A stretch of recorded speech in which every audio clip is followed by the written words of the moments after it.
hoje para atuação no Congresso e principalmente para ter acesso aos fundos partidário e eleitoral, o que se leva em consideração é a quantidade de deputados federais. Vocês têm essa projeção ou ainda é algo que não foi pensado, não foi estruturado? A gente tá fazendo uma pré-campanha rock and roll, Acácio. Eu não tô fazendo muita conta, não. Porque se eu começar a entrar nessas contas, eu vou começar a adotar um pragmatismo que acabaria com o partido. Porque os partidos hoje, né, pra pessoa que está nos assistindo, existe uma coisa que chama cláusula de barreira. E o dinheiro dos partidos, o fundo partidário e o fundo eleitoral, ele é condicionado mediante o número de votos que você faz para deputado.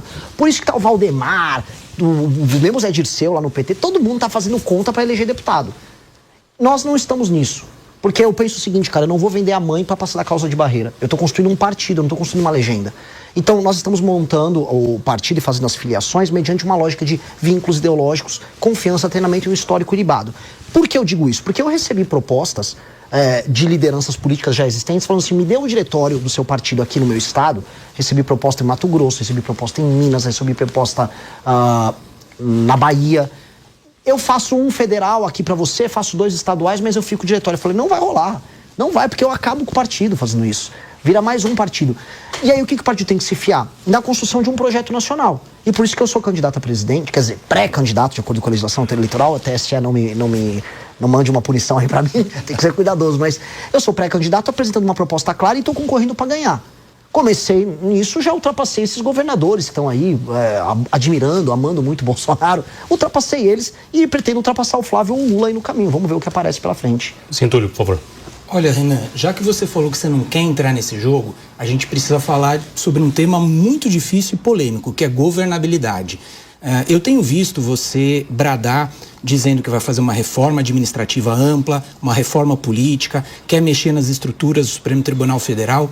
Como é que você vai fazer isso no nosso presidencialismo de coalizão? Se você vencer as eleições, quais ferramentas, quais mecanismos você teria para convencer o Centrão, que é fisiológico, que sabe que vota através da troca de cargos, emendas parlamentares?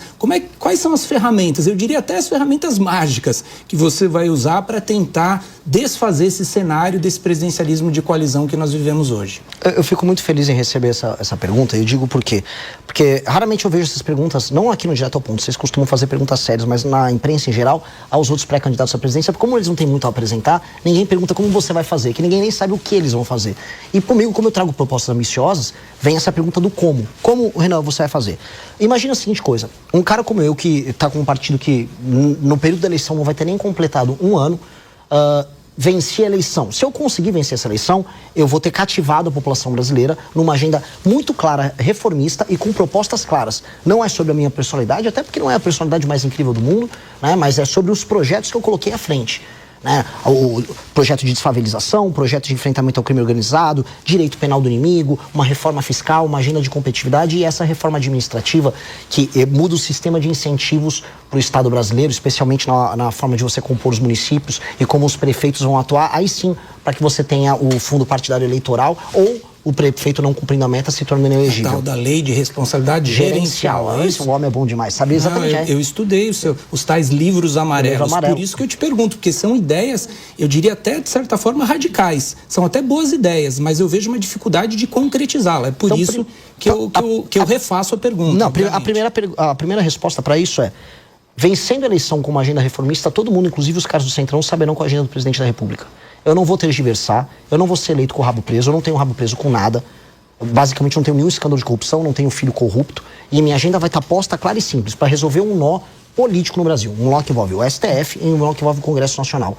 Na nossa reforma fiscal, eu vou ser bem claro, todos os investimentos nos municípios, que é a base do trabalho dos deputados federais, estarão condicionados aos desempenhos dos prefeitos dos municípios. Ou seja, o deputado só vai poder mandar a emenda para a base, que é basicamente a vida política do deputado, caso os prefeitos dele estejam atuando dentro da nossa lógica de uma reforma administrativa. Ou seja, se o prefeito está entregando saúde, segurança e educação à cidade, ele recebe a emenda do deputado. Senão, o deputado não manda. E se ele estiver funcionando muito bem, o deputado pode mandar até mais emenda. Por quê? Porque eu quero incentivar o bom deputado a poder mandar a emenda para a base dele, mas desde que o prefeito dele esteja funcionando.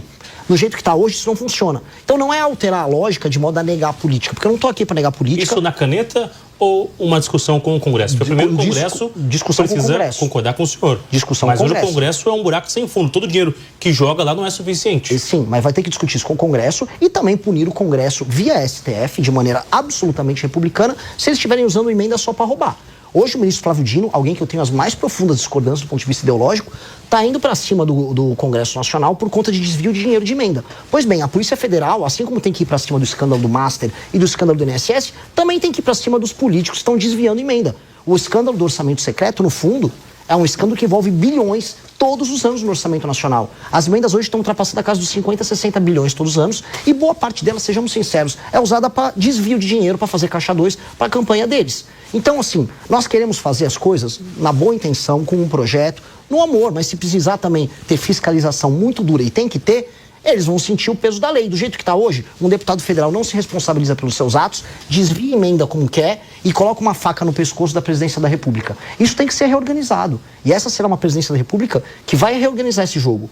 A emenda vai ter que ser determinada apenas mediante desempenho dos prefeitos, até porque um prefeito que não entrega melhorar de vida para as pessoas não pode ficar recebendo dinheiro a dar com pau, para falar um termo bem popular. Eu estou indo para o Maranhão amanhã e no Maranhão o jogo é esse. Os caras recebem emenda de imposto extraído daqui de São Paulo, do Rio, de Minas e não fazem nada com esse dinheiro. E no fim do dia nem ligam. Então isso vai precisar ser dimensionado. E vai ser uma presidência da República focada nisso. Eu vou compor com os partidos. Eu não tenho problema nenhum em chamar o Kassab e falar, me dá o Caiado para ser ministro do meu governo. Não teria problema nenhum em chamar o Zema para vir trabalhar comigo no meu governo. Não teria problema nenhum. Os partidos têm bons nomes que poderão compor um governo. Topo fazer coalizão, topo debater, topo discutir. Mas o programa está ali. É um programa de metas muito claro e vamos andar com ele. E eu vou fazer todos os sacrifícios, inclusive destruir popularidade, se for o caso, até porque popularidade não serve para nada. Se você está bem aprovado enquanto presidente, o que você faz com aquilo? Guarda no banco a aprovação? Não, você gasta. Eu vou gastar minha aprovação toda para fazer esse pacote de reformas. André, por favor. O senhor não concorda que sem uma base esse trabalho não vai ser mais difícil? E também o quanto você vai ter que... Você falou que aceita coalizão, né? Aceita entregar cargos, mas talvez até pela questão que você colocou sobre a ideologia do partido do senhor, isso não vai acabar descaracterizando o seu governo? Não, como eu disse, seria em cima de um programa. Eu acho que as pessoas gostariam de compartilhar o sucesso de um programa. Um político que seja do centrão, ele gostaria muito de ver a cidade dele e, inclusive, obter o lucro político no sentido mais republicano do termo, de ver a cidade dele sem crime organizado, participar conosco das operações que destroem o crime organizado na cidade dele. A popularidade dele vai aumentar. O Castro aumentou a popularidade dele com as operações que ele fez no Rio de Janeiro. Mesma coisa com uma operação de desfavelização, que entregue moradia para as pessoas. Esses políticos do centrão vão querer participar disso. Se ele fizer isso conosco de maneira republicana, ou seja, sem nenhum tipo de interferência monetária, financeira, dentro do nosso programa, que permite esse lucro político. Estou falando lucro político aqui no sentido mais bonito do termo. Vai ser muito bom. E ele vai poder ser agregado de maneira republicana ao nosso governo, como qualquer governo de coalizão no mundo faz. Eu não estou inventando a roda. Eu só estou propondo fazer as coisas como os países sérios o fazem.